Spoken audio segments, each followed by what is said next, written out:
Charlie Munger says that each of us has a very limited quota of stocks that truly have the potential to make us rich. There are very few times that we're going to end up with things in our portfolio that are truly got the potential to make us very rich. And usually it is not apparent before you make the investment. Usually it'll become apparent maybe after you own the business for some time. It takes some time. I can think of many examples when I invested in the business. I thought I'll get a double and move on, but then I start to learn more about the business. So it's the wrong way to think about it by saying I want to put 10% in number one or 20% in number two or whatever.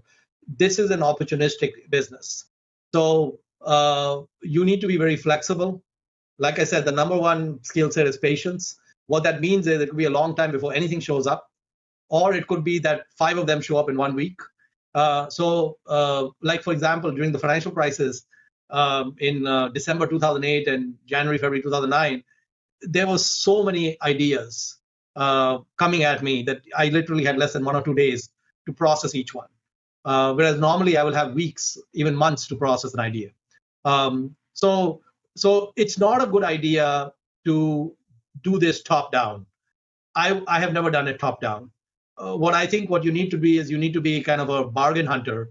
You go into a bazaar and you're just looking for what looks exciting or cheap. And I'll give you the example of kind of the difference between Ben Graham and Charlie Munger.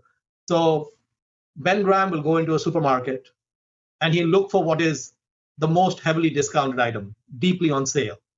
And then he'll buy that and come out. And Charlie Munger will go into a supermarket and look for the things that he loves. And then he keeps going back every day until what he loves has dropped in price. And that's when he buys it. So the Munger approach, in my opinion, is more superior to the Graham approach. But the Munger approach requires patience. And it requires you to understand what you truly like. And then you wait for the right opportunity. So it is a very good exercise to make a list of assets that you truly think are remarkable assets. And also make a list of at what prices those assets would be interesting or exciting for you.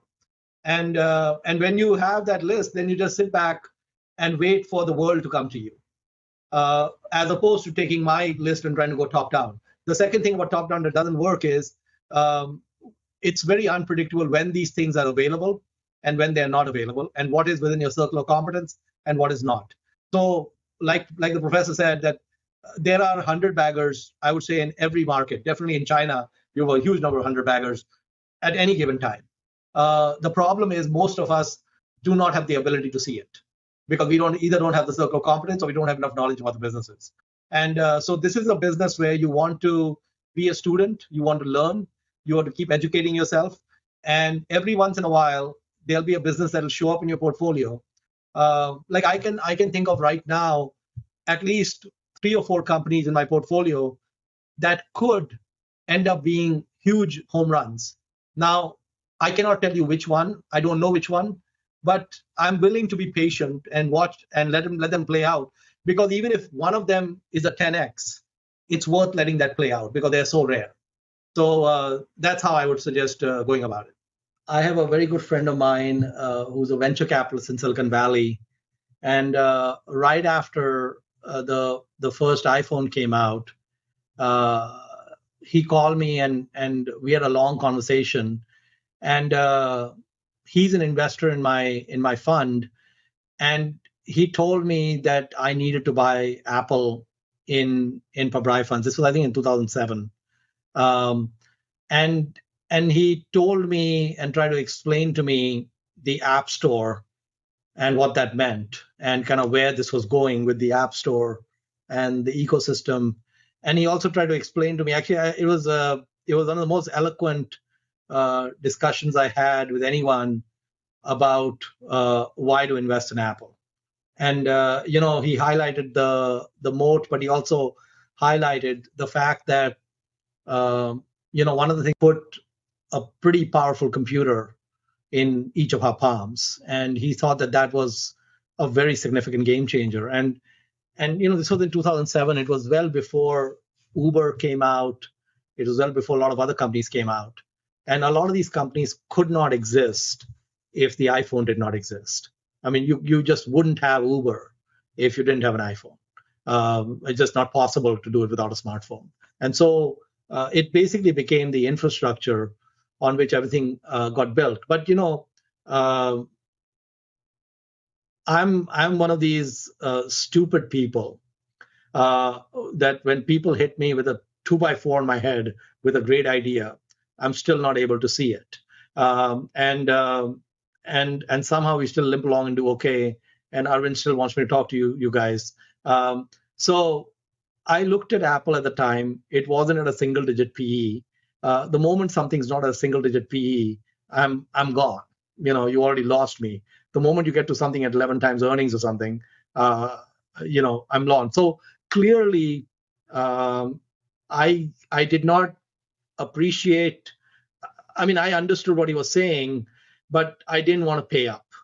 I wanted a lot cheaper price to get a business like that. But even then, I've always been skeptical. And even today, if you look at Apple today, forget 2007. Let's look at 2016.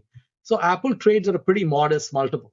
If you look at their earnings stream versus the market cap, it's very different from Amazon and Facebook. I mean, it actually produces massive earnings, and it's trading at less than, after you take out the cash, I don't know, I think less than 12 or 13 times earnings. I think Arvind may have the exact number. And that's not a high multiple for a business like that. But, I also play back in my head the graveyard of companies in technology like BlackBerry and Nokia and all these other ones that have had huge runs and disappeared. And Apple has something more than those companies have, because they have the App Store and they have habits. The important thing, this is what my friend in 2007 was saying, Mohnish, human habits are changing with the iPhone. And you have to understand when the habits change, that is very enduring. It was a great talk. I wish I had recorded that talk, because if I could play it for you, it'd be better than me babbling here. And so he was telling me about the habit economy, and all these habits were very important. And I didn't appreciate that. And so today we have a situation where Apple's, I think, unit sales are dropping, but their earnings are still rising. And because the ecosystem just gets larger, there's over 1 billion devices which have apps on them. And every quarter, the number of devices that have apps on them increases, even if their quarter-over-quarter sales decline. And of course, they got a free tailwind from the woos of Samsung, if you will. But my take is that this is one of those things where you want absolute no-brainers, and anytime in the investing world you have doubts in your head, then you're better off just not going there. So, for example, for me, drilling into the shipping company half off is a lot more tangible to get comfort than I could get with Apple at 12 times earnings today. It's just, and that may be a mistake, but it's just the way I'm wired. And so someone else can hopefully figure that out and do better with it.